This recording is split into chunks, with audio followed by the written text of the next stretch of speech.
నమస్కారం BTV news కి స్వాగతం. ముందుగా హెడ్లైన్స్. పెట్టుబడిని లక్ష్యంగా రేపు సింగపూర్ కు సీఎం చంద్రబాబు. సింగపూర్ పర్యటనలో కీలక భేటీలు. అమరావతి నిర్మాణంపై సుర్భానా జురాంగ్ సంస్థతో చర్చలు. రాజధాని నిర్మాణ వ్యయాలపై జగన్ కు మంత్రి నారాయణ ఘాటు కౌంటర్. అమరావతిలో మొత్తం 69 వంతెనలు నిర్మిస్తున్నామని వెల్లడి. అమరావతి అభివృద్ధిపై అసత్య ప్రచారం చేయొద్దని వైసీపీకి హితవు. అన్ని వర్గాలకు నాణ్యమైన వైద్య సేవలు అందిస్తున్నామన్న మంత్రి సత్యకుమార్. ఓపీ సేవల నుంచి వైద్య సేవల వరకు అన్నింటిలో సరికొత్త మార్పులు తెచ్చామని స్పష్టీకరణ. స్వర్ణాంధ్ర 2047 లక్ష్యంగా ఆరోగ్యాంధ్రప్రదేశ్ కు కీలక భూమిక పోషిస్తోందని వ్యాఖ్య. వైసీపీ అధినేత వైఎస్ జగన్మోహన్ రెడ్డిపై మంత్రి కొల్లు రవీంద్ర తీవ్ర ఆగ్రహం. మద్యం నిషేధ హామీని తొంగలో తొక్కి కల్తీ మద్యంతో 30,000 మంది ప్రాణాలను గొడ్డలి పార్టీ బలి తీసుకుందని ధ్వజం. బాబాయి హంతకులను కాపాడుతూ న్యాయం కోరిన సొంత చెలికి జగన్ వెన్నుపోటు పొడిచారని ఎద్దేవా. రాష్ట్రానికి పెట్టుబడులు సాధన లక్ష్యంగా సీఎం చంద్రబాబు రేపు సింగపూర్ పర్యటనకు వెళ్లనున్నారు. రేపటి నుంచి ఈ నెల 16 వరకు సీఎం సింగపూర్ లో పర్యటించనున్నారు.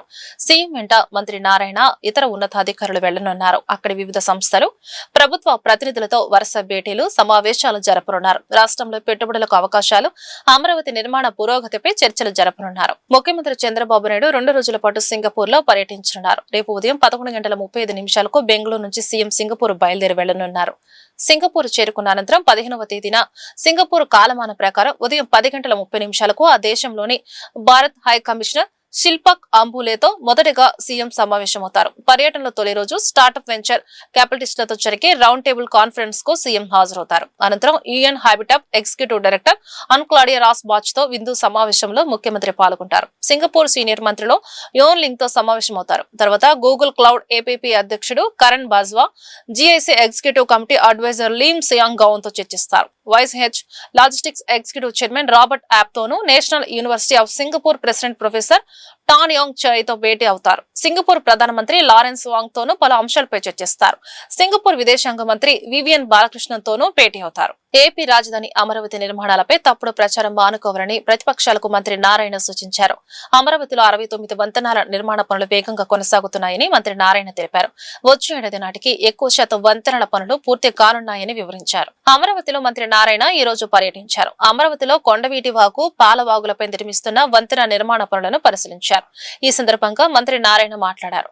రాజధాని అభివృద్ధిలో భాగంగా సిఆర్డీఏ ఆధ్వర్యంలో వాగులపై 43 వంతెనలు, ఎల్పీఎస్ లేఅవుట్లలో మరో 26 వంతెనలు నిర్మాణంలో ఉన్నాయని మంత్రి నారాయణ పేర్కొన్నారు. అమరావతిలో 69 వంతెనల నిర్మాణ పనులు వేగంగా కొనసాగుతున్నాయని మంత్రి నారాయణ తెలిపారు. వర్షాకాలం దృష్ట్యా నీటి ప్రవాహానికి ఆటంకాలు తొలగించాలని ఆదేశించారు.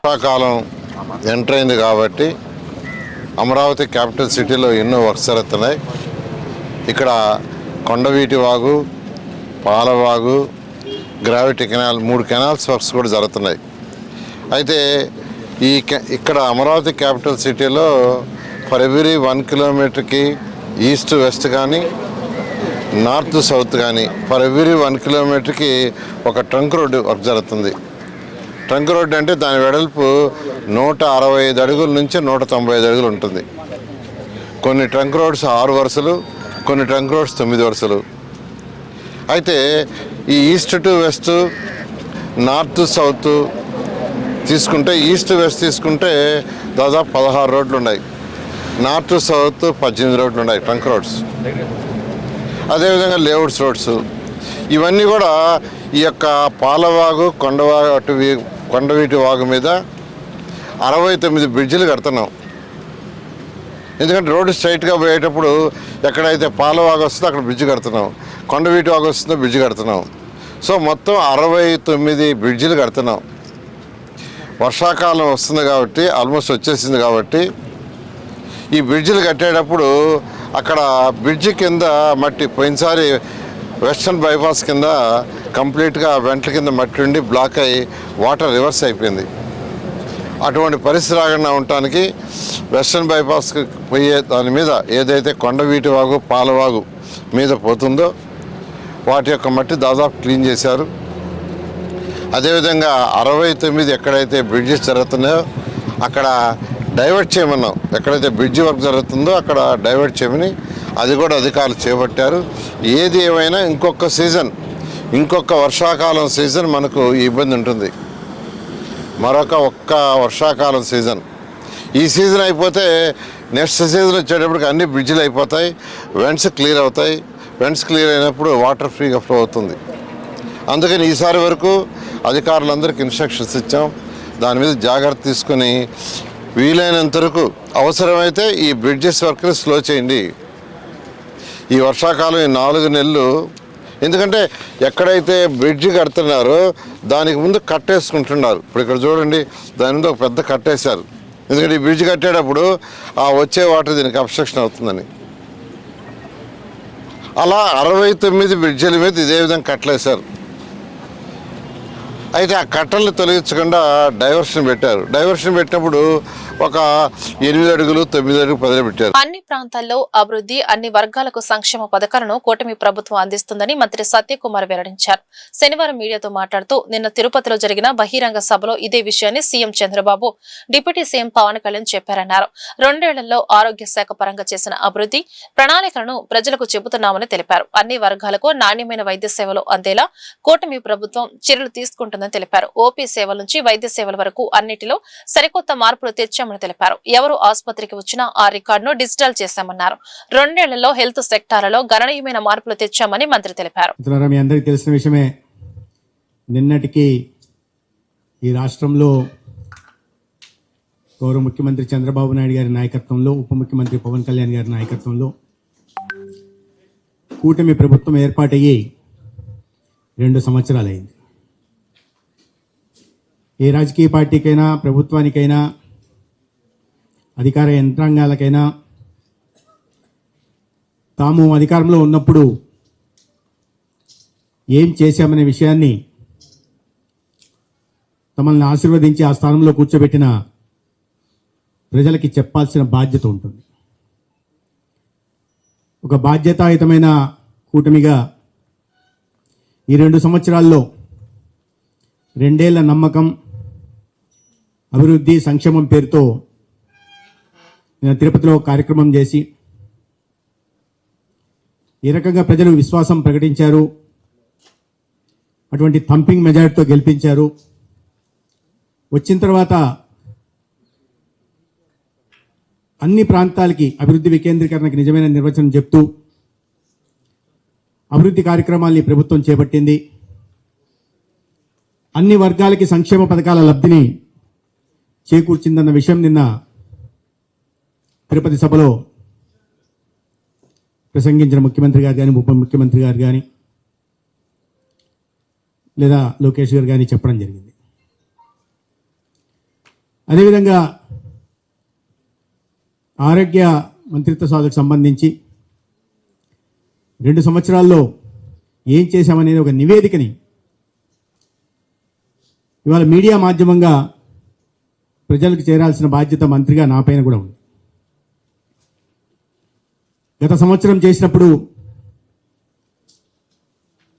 మేము వారసత్వంగా ఎటువంటి ఆరోగ్య వ్యవస్థని తీసుకున్నాం, సంవత్సర కాలంలో ఏ రకమైన మార్పులు తీసుకురాగలిగాం, భవిష్యత్తు రోడ్ అహెడ్ అనే విషయం మీద కూడా చెప్పడం జరిగింది. అయితే ఈ సంవత్సరం కాలంగా మరింత ప్రగతిని సాధించడం జరిగింది. ఆరోగ్య వ్యవస్థని మరింత పటిష్టపరిచే వైసీపీ అధినేత వైఎస్ జగన్మోహన్ రెడ్డిపై మంత్రి కొల్లు రవీంద్ర తీవ్ర ఆగ్రహం వ్యక్తం చేశారు. మద్య నిషేధం హామీని తొంగలో తొక్కి కల్తీ మద్యంతో 30,000 మంది ప్రాణాలను గొడ్డలి పార్టీ బలి తీసుకుందని ధ్వజమెత్తారు. బాబాయ్ హంతకులను కాపాడుతూ న్యాయం కోరిన సొంత చెల్లికే జగన్ వెన్నుపోటు పొడిచారని ఆగ్రహించారు. విద్యుత్ ఛార్జీలను 9 సార్లు పెంచి ప్రజలపై 32,000 కోట్ల మోయలేని భారం మోపారని దుయ్యబట్టారు. మెగా డిఎస్సీ జాబ్ క్యాలెండర్ హామీలను అటకెక్కించి 5 ఏళ్లలో 4,100 మంది నిరుద్యోగుల ఆత్మహత్యలకు కారణమయ్యారని విమర్శించారు. గొడ్డలిపోటు, వెన్నుపోటు బ్రాండ్ అంబాసిడర్ జగన్మోహన్ రెడ్డి హామీలన్నీ కూడా తొంగలో తొక్కి ప్రజలను మోసం చేసి వెన్నుపోటు పొడిచాడు. బాబాయిని గొడ్డలు వేటేసి తల్లిని ఇంట్లోంచి గెంటేసి చెల్లి మీద మరి ఆస్తి కోసం అడిగిందని చెప్పి చెల్లిని వెన్నుపోటు పొడిచి బాబాయ్ కూతురు మీద మరి బాబాయ్ హత్యకారకులైనటువంటి నిందితుల్ని కాపాడుతూ ఆ నెపం చెల్లి మీద వేయాలని చెప్పిస్తున్నటువంటి ఒక వెన్నుపోటుదారుడు జగన్మోహన్ రెడ్డి. ఇవాళ రాష్ట్రంలో గత 5 సంవత్సరాల అరాచక పాలన,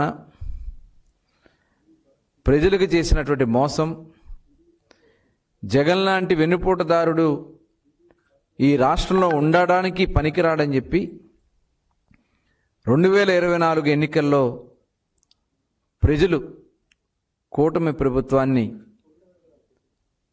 ఈరోజు అవకాశం ఇచ్చి భారతదేశ చరిత్రలోనే ఎప్పుడూ లేని విధంగా 94% సీట్లు గెలిపించి ఇవాళ పూర్తి మ్యాండేట్ ఇచ్చారు. కేవలం 11 సీట్లకే జగన్మోహన్ రెడ్డిని పరిమితం చేశారు. ఇంకా అతనికి బుద్ధి రాక ఇవాళ ప్రభుత్వం ఎంతో నిబద్ధతతో ఈ రాష్ట్రాన్ని అన్ని విధాలా ముందుకు తీసుకెళ్ళాలి, గత 5 సంవత్సరాల గాయాన్ని, విభజన సమయంలో పరిస్థితుల్ని ఆ రోజున ట్రాక్లో పెడితే 2019లో అధికారంలోకి వచ్చి దానికి 10 రెట్లు ఇబ్బందులు ఈ రాష్ట్రాన్ని కలిగించాడు జగన్మోహన్ రెడ్డి.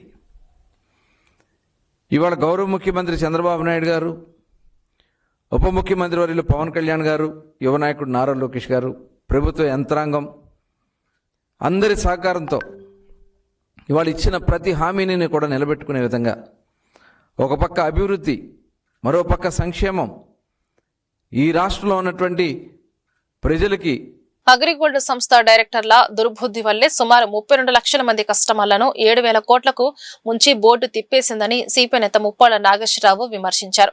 గత ప్రభుత్వం కమిటీ వేసిన ఫలితం లేకపోయిందని, అయితే తాము గత 18 ఏళ్లుగా బాధితుల పక్షాన నిరంతరం పోరాటం సాగిస్తున్నామని ఆయన స్పష్టం చేశారు. ఇటీవల ముఖ్యమంత్రి బాధితుల పట్ల సానుకూలంగా స్పందించి మంత్రులతో చర్చించి బాధితులకు న్యాయం చేస్తామని హామీ ఇచ్చారని, ఎవరు అధైర్యపడవద్దని సూచించారు. విజయవాడ గాంధీనగర్ ప్రెస్ క్లబ్ లో సిపిఐ నేత ముప్పాళ్ల నాగేశ్వరరావు విలేకరుల సమావేశం ఏర్పాటు చేశారు. సమావేశంలో ఆయన మాట్లాడుతూ 1995లో విజయవాడ కేంద్రంగా మొదలైన అగ్రిగోల్డ్ కంపెనీ 8 రాష్ట్రాల్లో విస్తరించి సుమారు 32 లక్షల మంది కస్టమర్ల నుండి 7,000 కోట్ల రూపాయలను వసూలు చేసింది. అయితే 2014 చివరి మాసంలో అగ్రిగోల్డ్ కంపెనీ బోర్డు తిప్పేయడానికి వ్యాపారంలో వచ్చిన నష్టాలు కారణం కాదని, కేవలం డైరెక్టర్ల దుర్బుద్ధి వల్లనే ఈ ఘోర ఆర్థిక మోసం జరిగిందని విమర్శించారు. అగ్రిగోల్డ్ కంపెనీ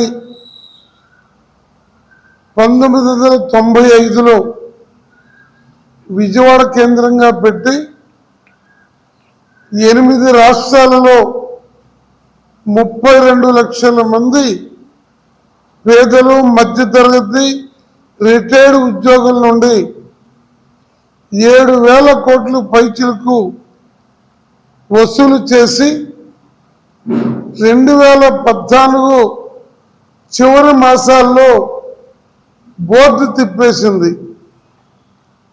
ఇది నష్టపోయి కాదు, అగ్రిగోల్డ్ యాజమాన్యపు 9 మంది అవ్వ వెంకటరామారావు సోదరుల యొక్క కుట్ర, దుర్బుద్ధి, ఆర్థిక దోపిడీకి కారణమై బోర్డు తిప్పేసి వందలాది మంది ఆత్మహత్యలకి కారణమయ్యారు.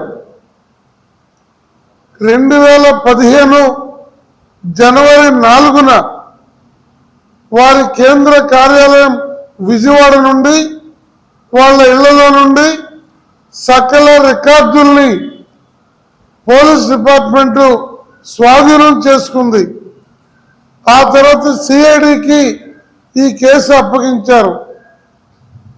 45 రోజుల్లో కీలకమైన ఆస్తుల్ని అటాచ్మెంట్ చేసి వారు అక్రమంగా అమ్ముకోకుండా మా ఉద్యమ ఫలితంగా కాపాడబడింది. ఈరోజు మీ అందరికీ మీ సహకారంతో చేసిన, మీడియా సహకారంతో చేసిన మా ఉద్యమం 12వ సంవత్సరాలు నడుస్తుంది. ఈ నెల 11వ తేదీ మొన్న అగ్రిగోల్డ్ సమస్య మీద ప్రత్యేక కోర్టుని ఓన్లీ అగ్రిగోల్డ్ అంశం మీద ప్రత్యేక కోర్టుని రాష్ట్ర ప్రభుత్వం వేసింది. ఇది భారతదేశ చరిత్రలో ఇలా విజయవాడ ఇంద్రకీలాద్రిపై కొలువైన శ్రీ దుర్గా మల్లేశ్వర స్వామివార్ల దేవస్థానంలో రాబోయే రోజుల్లో జరగబోయే వివిధ ప్రతిష్టాత్మక ఆధ్యాత్మిక ధార్మిక కార్యక్రమాల నిర్వహణపై ఆలయ కార్యనిర్వహణాధికారి వికే సీనా నాయక్ శనివారం ఉదయం దేవస్థాన కార్యాలయంలో అధికారులతో ఒక ఉన్నత స్థాయి సమీక్ష సమావేశాన్ని నిర్వహించారు. ఉత్సవాల విజయవంతానికి అనుసరించాల్సిన కార్యాచరణ ప్రణాళికపై ఆయన సుదీర్ఘంగా చర్చించి పలు కీలక ఆదేశాలు జారీ చేశారు. ఈ నెల 17వ తేదీన మహామండపంలో జరగబోయే ఉచిత సామూహిక అక్షరాభ్యాస మహోత్సవానికి సంబంధించి భక్తులకు కల్పించాల్సిన వసతులు, పూజా సామాగ్రి పంపిణీ మరియు రిజిస్ట్రేషన్ ప్రక్రియపై ఈవో సమీక్షించారు. భక్తులకు ఎలాంటి ఇబ్బందులు కలగకుండా ఏర్పాట్లు ముమ్మరం చేయాలన్నారు. ఇబ్రహీంపట్నం ఫెర్రీ వద్ద అత్యంత వైభవంగా జరుగుతున్న పవిత్ర కృష్ణానది పుణ్యహారతుల కార్యక్రమానికి భక్తుల రద్దీ పెరుగుతున్న నేపథ్యంలో అక్కడ శాశ్వత ప్రతిపాదికన మౌలిక వసతులు మరియు ఘాట్ ఏర్పాటు పూర్తి చేయాలని ఇంజనీరింగ్ విభాగాన్ని ఆదేశించారు. రాష్ట్ర ప్రజలకు ఎన్నికల సమయంలో ఇచ్చిన ప్రతి హామీని అమలు చేస్తూ కూటమి ప్రభుత్వం విజయవంతంగా 2 ఏళ్ల పాలన పూర్తి చేసుకుంటుందని ఎమ్మెల్యే బోండా ఉమామహేశ్వరరావు అన్నారు. గత ప్రభుత్వ వైఫల్యాల వల్ల ఆర్థికంగా ఇబ్బందులు ఉన్న రాష్ట్రాన్ని అభివృద్ధి సంక్షేమం వైపు తీసుకెళ్లేందుకు ప్రభుత్వం నిరంతరం కృషి చేస్తుందని తెలిపారు.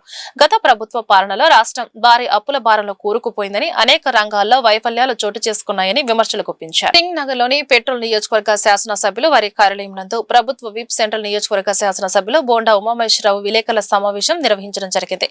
ఈ సందర్భంగా బోండా ఉమా మాట్లాడుతూ రాష్ట్ర ప్రజలకు ఎన్నికల సమయంలో ఇచ్చిన ప్రతి హామీని అమలు చేస్తూ కూటమి ప్రభుత్వం విజయవంతంగా 2 ఏళ్ల పాలన పూర్తి చేసుకుంటుందని, గత ప్రభుత్వ వైఫల్యాల వల్ల ఆర్థికంగా ఇబ్బందుల్లో ఉన్న రాష్ట్రాన్ని అభివృద్ధి సంక్షేమం వైపు తీసుకెళ్లేందుకు ప్రభుత్వం నిరంతరం కృషి చేస్తుందని తెలిపారు. గత ప్రభుత్వ పాలనలో రాష్ట్రం భారీ అప్పుల భారంలో కూరుకుపోయిందని, అనేక రంగాల్లో వైఫల్యాలు చోటు చేసుకున్నాయని అన్నారు.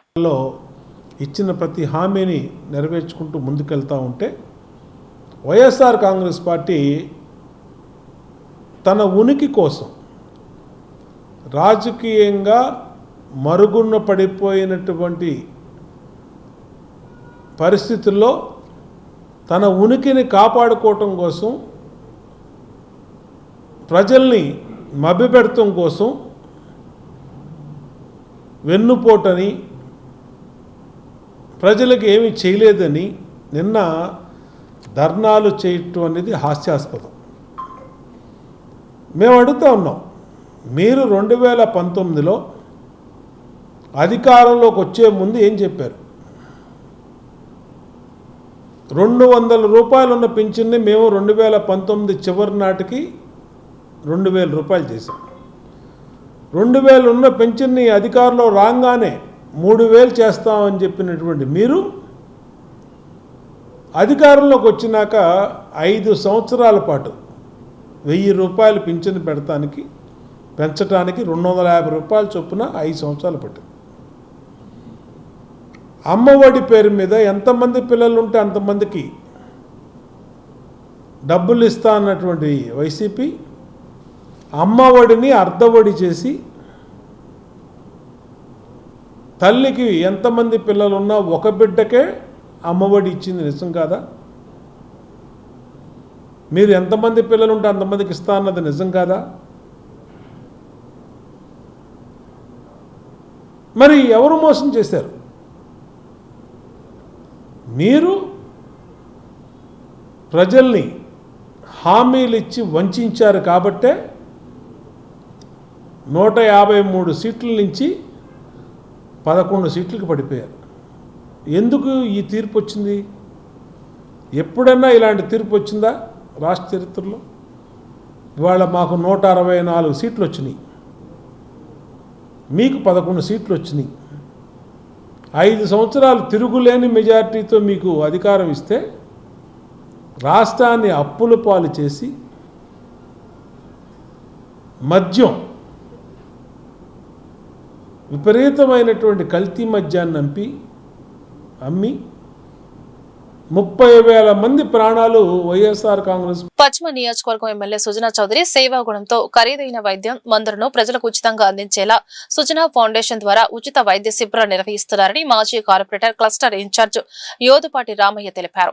ఖరీదైన వైద్య పరీక్షలను కూడా ఉచితంగా చేయిస్తున్నారని చెప్పారు. నియోజకవర్గంలోని ప్రతి డివిజన్ లో వైద్య శిబిరాలను నిర్వహిస్తున్నారని అన్నారు.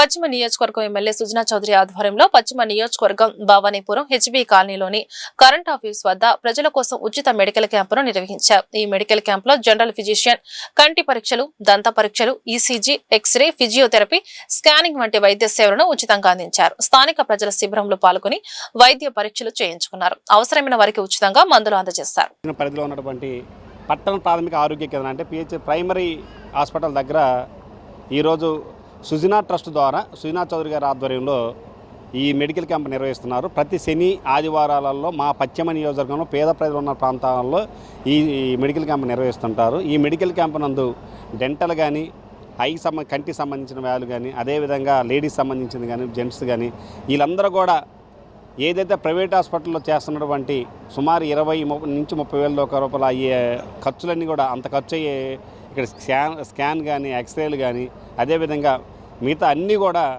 ఈ ప్రాథమిక పరీక్షలన్నీ కూడా ఇక్కడ నిర్వహిస్తున్నారు. నిర్వహించడానికి తర్వాత కూడా ఎవరైతే వస్తున్నారో వాళ్ళందరూ కూడా మెడిసిన్ కూడా అందజేస్తున్నారు. ఒకవేళ దీర్ఘకాలిక రోగులు ఉన్నారనుకో వాళ్ళు కూడా నెల కూడా మెడిసిన్ అందజేస్తున్నారు చౌదరి గారి ఆఫీస్ నుంచి. ఇలాంటి కూడా అన్ని కార్యక్రమంలో ఈ పశ్చిమ నియోజకవర్గంలోనూ మొదట్లో పరీక్షల్లో పోటీ చేసేటప్పుడు ఒకటే మాట చెప్పాడు సుజనా చౌదరి గారు, నేను విద్య, వైద్యం, అదేవిధంగా ఆర్థికంగా వెనకబడిన వాళ్ళ వరకు మా ట్రస్ట్ ద్వారా మేము సాయం చేస్తానే మాట ప్రకారము ఈ వైద్య పరీక్షలు నిర్వహిస్తున్నారు. అదేవిధంగా విద్య రూపాన్ని కూడా ఎవరైనా సరే చదువుకునే పిల్లలు ఉంటే, వాళ్ళు బాగా పేదలు అయి ఉంటే వాళ్ళకి ఫీజు రూపాన్ని తగ్గించడం కానీ, వాళ్ళకి ఇంకో రూపాన్ని హెల్ప్ చేయడం కానీ, ఇంకా మరీ పేదలు ఉంటే వాళ్ళకి ల్యాప్టాప్లు ఇవ్వడం కానీ, అదేవిధంగా ఆర్థికంగా ఎవరైనా సరే పెళ్ళిళ్ళు చేసుకోలేక ఇబ్బంది పడుతున్న ముస్లిం మైనారిటీలలో ఎక్కువగా పెళ్ళిళ్ళు చేసుకునే ఇబ్బంది, వాళ్ళ ముస్లిం మైనారిటీలో మా ప్రాంతంలో ఎక్కువ మంది పేదలు ఉంటారు. అదేవిధంగా ఎస్సీ ఎస్టీలు కూడా చాలామంది పేదలు ఉన్నారు. వాళ్ళకు కూడా ఎంతకంతో వాళ్ళకి సాయం చేయడం, లేదా వాళ్ళు ఏదైనా కార్యక్రమం నిర్వహించడం బియ్యం పంపించడము, లేకపోతే వాళ్ళకి ఏది కావాలంటే అది వెసులుబాటుగా మేము ఈ ఆఫీస్ ద్వారా జరుగుతున్నవి. ఇవన్నీ కూడా మా సుజనా చౌదరి గారి ద్వారా నడుస్తుంది. ఇది ఎన్డీఏ కూటమి గవర్నమెంట్. నరేంద్ర మోడీ గారు కానీ, చంద్రబాబు నాయుడు గారు కానీ, పవన్ కళ్యాణ్ గారు కానీ ముఖ్యముడిగా వాళ్ళ ముగ్గురు కూడా ఒకే మాట మీద ఉంటూ, అదేవిధంగా ఆ మాట మీద మిగతా ఎమ్మెల్యేలందరూ కూడా పాటిస్తూ, ఆ ఎమ్మెల్యేలు అదేవిధంగా ఎంపీలు కూడా చేస్తాయి. ఎంపీ గారి సహకారంతో కూడా మా అందరూ కూడా ఈ సుజనా చౌదరి గారు ప్రతి ఒక్క Telugu Desam party, Bharatiya Janata party, Janasena party సంబంధించిన ద్వితీయ శ్రేణి నాయకులందరూ కూడా ఈ మెడికల్ క్యాంప్ అందరం కూడా హాజరవుతున్నాము. ఇక్కడ చుట్టుపక్కల ఉన్నటువంటి మా ప్రాంతంలో ఉన్నటువంటి ఇలా హౌసింగ్ బోర్డు కాలనీ ఉంది, సుమారు 277 ఎంఐజీలు ఉన్నాయి, అదేవిధంగా హెచ్ఐజీలు ఉన్నాయి, ఎల్ఐజీలు ఉన్నాయి, అదేవిధంగా 340 ఎస్ఎఫ్టీ బ్లాక్లు 27 బ్లాకులు ఉన్నాయి, సుమారు 900 కుటుంబాలు ఉన్నాయి. వీళ్ళందరూ కూడా ఇంటింటికి వెళ్ళి పాంప్లెంట్ ఇచ్చి మన ఎన్డీఏ కూటమి గవర్నమెంట్ ఆధ్వర్యంలో స్థానిక శాసనసభ్యులు మెడికల్ క్యాంప్ నిర్వహిస్తున్నారు. అందరూ కూడా హాజరు కావాలని చెప్పి మొత్తం కూడా పిలవడం జరిగింది. అందరూ కూడా ఒకరు వస్తున్నారు, బాగా చేయించుకొని వాళ్ళకి సంబంధించిన అన్ని కూడా అందజేస్తున్నారు. స్వచ్ఛాంధ్ర స్వర్ణాంధ్రలో భాగంగా నగరాన్ని శుభ్రంగా ఉంచడంతో పాటు స్వచ్ఛ సర్వేక్షణలో నగరానికి మంచి ర్యాంకు తీసుకురావడానికి, ప్రజల్లో చైతన్యం తీసుకురావడానికి ఆపరేషన్ క్లీన్ స్వీప్ కార్యక్రమాన్ని నిర్వహిస్తున్నట్లు ఎన్టీఆర్ జిల్లా కలెక్టర్ లక్ష్మీషా తెలిపారు. ప్రజలను మమేకం చేసి నగరాన్ని పరిశుభ్రంగా ఉంచడానికి ముఖ్యమంత్రి చంద్రబాబు ఇచ్చిన పిలుపు మేరకు చేపడుతున్న ఆపరేషన్ క్లీన్ స్వీప్ కార్యక్రమంలో అనేక మంది ఎంతో ఉత్సాహంగా పాల్గొంటున్నారని చెప్పారు. నగరానికి శుభ్రంగా ఉంచడంలో ప్రతి ఒక్కరు భాగస్వాములు కావాలని కోరారు. విజయవాడ నగరపాలక సంస్థ ఆధ్వర్యంలో భవానీపురం బరం పార్క్ లో ఆపరేషన్ క్లీన్ స్వీప్ కార్యక్రమాన్ని నిర్వహించారు. ఈ కార్యక్రమంలో ఎన్టీఆర్ జిల్లా collector Lakshmisha, joint collector Ilakkiya, Vijayawada నగరపాలక సంస్థ కమిషనర్ ధ్యానచంద్ర పాల్గొన్నారు. మొక్కలు నాటి నీళ్లు పోశారు. అనంతరం కుప్పలుగా పేరుకుపోయిన చెత్త వ్యర్థాలను సేకరించి చెత్త డబ్బాల్లో వేసి డంపర్ బిన్లకు తరలించారు. గోడలకు అంటించి ఉన్న పోస్టర్లను తొలగించి గోడలను శుభ్రం చేశారు. ఈ సందర్భంగా కలెక్టర్ లక్ష్మీషా మాట్లాడుతూ నగరాన్ని ఎల్లప్పుడూ పరిశుభ్రంగా ఉంచడంలో ప్రధాన పాత్ర పోషించేది పారిశుద్ధ్య కార్మికులు అని అన్నారు. దేశంలోనే 3 స్వచ్ఛత లీగ్ సిటీస్ లో విజయవాడ ఉందంటే అందులో పారిశుద్ధ్య కార్మికుల కృషి వల్లే అన్నారు. అధికారులు, ఆఫీసర్స్ అందరికీ, అలాగే ఈ రోజు కార్యక్రమాల కేంద్ర బిందువులు ఈ నగరాన్ని ఎల్లప్పుడూ ఉదయం అనేలా లేదు, నైట్ అనేలా లేదు, వర్షం వచ్చినా వర్షం రాకపోయినా, ఎండ ఉన్నా ఏనున్నా కూడా కంటిన్యూస్గా ఫీల్డ్లో ఉంటూ ఎప్పుడూ కంటి పాపలా కాపాడుతున్న ప్రతి ఒక్క పారిశుద్ధ్య కార్మికులు కాదు పారిశుద్ధ్య దైవతలకి హృదయపూర్వక అభినందనలు. ఈ కార్యక్రమం ఇప్పుడే రోనంకి గారు చెప్తున్నప్పుడు మిమ్మల్ని కార్మికులు పారిశుద్ధ్య వర్కర్స్ కాదు దైవాలు అని చెప్పారు. అది చాలా నిజం. ఎందుకంటే మనం ఉదయం లేవగానే బయటికి వెళ్తే అపరిశుభ్రంగా ఉంటే, ఆ రోడ్స్ క్లీన్గా ఉంటే మన ఆలోచనే మారిపోతుంది. ఆ ఇంప్రెషన్ మారిపోతుంది. దానికి ముఖ్య కారకులు మీరు. ఎంతో కష్టపడి ఎంతో ఇబ్బంది ఉన్నా కూడా మన నగరం బాగుండాలి, మన రోడ్లు బాగుండాలి, మన పరిసర ప్రాంతం బాగుండాలని మీరు అంత చక్కగా వచ్చి, మిగతా వాళ్ళు లేచేక ముందరే మీరు లేచి వచ్చి రోడ్ను అలాగే మన ప్రాంతాలని క్లీన్గా ఉంచుతున్నారు. కాబట్టి ఈరోజు మన నగరం దేశంలోనే 3 స్వచ్ఛత లీగ్ సిటీలో విజయవాడ ఈరోజు ఉంది అంటే అది మీ అందరి కృషి అని సందర్భంగా తెలియజేసుకుంటూ ఉన్నాను. దీనికి సహకరిస్తున్న మొత్తం బ్యాకప్ టీం, ఈ system, VMC commissioner, additional commissioners, అటు zonal commissioners, all the sanitary supervisors, inspectors, అలాగే సచివాలయం సిబ్బంది, వీరందరికీ ఈ సందర్భంగా అభినందనలు తెలియజేస్తూ ఉన్నాను. అట్లాగే దీనికి సహకరిస్తున్న ప్రతి ఒక్క ఏజెన్సీస్, అది ఎన్జిఓస్ కావచ్చు, అలాగే సొసైటీస్ కావచ్చు, రెసిడెన్షియల్ వెల్ఫేర్ అసోసియేషన్స్ కావచ్చు, అలాగే కాంట్రాక్టర్ సిస్టమ్స్ కావచ్చు, ప్రతి ఒక్కరు అంటే ఇది ఒక మణిహారం లాగా ప్రతి ఒక్కరూ అక్కడ ఉంటేనే అది క్లీన్ అవుతుంది, కంప్లీట్గా ఉంటుంది. ఆ కంప్లీట్నెస్ని ఈరోజు మన రాష్ట్రంలో అలాగే మన విజయవాడ సిటీకి తీసుకొచ్చిన ప్రతి ఒక్కరికి అభినందనలు తెలియజేస్తూ ఉన్నాను. అలాగే ఈ క్లీన్ స్వీప్ కార్యక్రమం ఒక వినూత్న కార్యక్రమం. గౌరవ ముఖ్యమంత్రి వర్యులు ఎంతో విజనరీ, ఎంతో ఫోర్సైట్తో ఈ కార్యక్రమం చేపట్టారు. ఇప్పుడే కమిషనర్ మాట్లాడుతూ చెప్పారు, మనం ఎంత 99% చేసినా కూడా ఇంకొక 1% ఎక్కడో ఆ లోపం ఉంటుంది కదా, దాన్ని కొంతమంది చూపించి బాగలేదని చెప్తుంటారు. కాబట్టి దాన్ని కూడా మనం సవరించుకుంటూ చేస్తే 100% పర్ఫెక్ట్గా చేద్దామనే కార్యక్రమంతో ఈ ఆపరేషన్ క్లీన్ స్వీప్ తీసుకొచ్చారు. ప్రతి వారం ఒక థీమ్ పెట్టుకొని ఎక్కడైతే ఆ వీక్ పాయింట్స్ ఉంటాయో, ఎక్కడైతే ఇంకా ఇంప్రూవ్ చేయాల్సిన అవసరం ఉందో అవన్నిటిని కూడా పర్టికులర్గా ఫోకస్ చేసి ఎక్కువ ఎఫర్ట్ పెట్టి అన్ని యోగాంధ్రలో ప్రతి ఒక్కరు భాగస్వామ్యం కావాలని అధికారులు పిలుపునిచ్చారు. యోగాను మన జీవితంలో భాగం చేసుకోవడం ద్వారా ఒత్తిడిని దూరం కావచ్చని పేర్కొన్నారు. యోగా ద్వారా మానసిక ఉల్లాసం, ఆరోగ్యం పెంపొందుతుందని వారు వెల్లడించారు. విజయవాడ అర్బన్ పరిధిలో బిఆర్టీఎస్ రోడ్ లో ఈ రోజు ఉదయం యోగా అభ్యాసన కార్యక్రమం జరిగింది. ఈ కార్యక్రమంలో అధికారులు, సిబ్బంది, విద్యార్థులు యోగాసనాలు వేశారు. ఈ సందర్భంగా అధికారులు మాట్లాడుతూ జిల్లా కలెక్టర్ లక్ష్మీష ఆదేశాల మేరకు యోగాంధ్ర కార్యక్రమంలో పాల్గొనడం జరిగిందన్నారు. ప్రజలందరినీ ఆరోగ్యంగా, ఆనందంగా ఉంచుతూ స్వర్ణాంధ్ర, స్వచ్ఛంద్ర, ఆరోగ్యాంధ్ర నిర్మాణం లక్ష్యంగా రాష్ట్రమంతటా యోగా కార్యక్రమాలు జరుగుతున్నాయన్నారు. ఆయుష్, వైద్య ఆరోగ్యం, పురపాలక, రెవెన్యూ, పంచాయతీరాజ్, యువజన సంక్షేమం, విద్య ఇలా వివిధ శాఖల ఆధ్వర్యంలో కార్యక్రమాలు జరుగుతున్నాయని, వీటిలో సమాజంలోని ప్రతి ఒక్కరిని భాగస్వాములు చెయ్యాలనే ఉద్దేశంతో రోజుకో థీమ్ తో ఇలా కార్యక్రమాలు నిర్వహిస్తున్నట్లు వివరించారు. 2 పాదాల దగ్గర పెట్టుకొని భుజంగాసన, భుజములను పైకి లేపడం, నడుము నొప్పులు తగ్గడానికి చాలా ఉపయోగకరమైన ఆసనం. ఎంతవరకు పైకి నడుములు లేపద్దు, ఎంతవరకు మీరు చేతులతో పైకి లేపగలిగితే అంతవరకు పైకి లేపండి.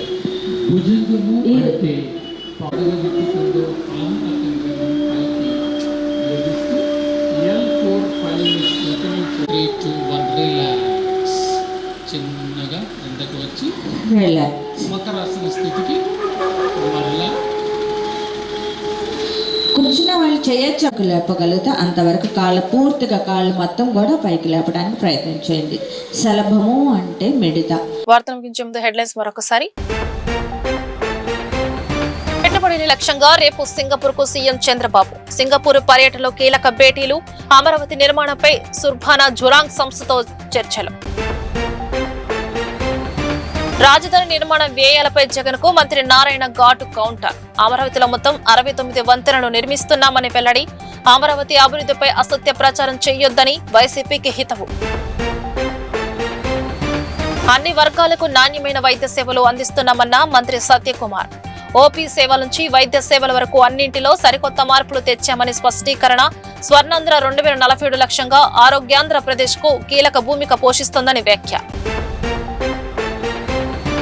వైసీపీ అధినేత వైఎస్ జగన్మోహన్ రెడ్డిపై మంత్రి కొల్లు రవీంద్ర తీవ్ర ఆగ్రహం. మద్యం నిషేధ హామీని తొంగలో తొక్కి కల్తీ మద్యంతో 30,000 మంది ప్రాణాలను గొడ్డలిపాటి బలి తీసుకుందని ధ్వజం. బాబాయి హంతకులను కాపాడుతూ న్యాయం కోరిన సొంత చెలికి జగన్ వెన్నుపోటు పొడిచారని ఎద్దేవా. ఈ వార్తలు ఇంతటితో సమాప్తం. నమస్కారం.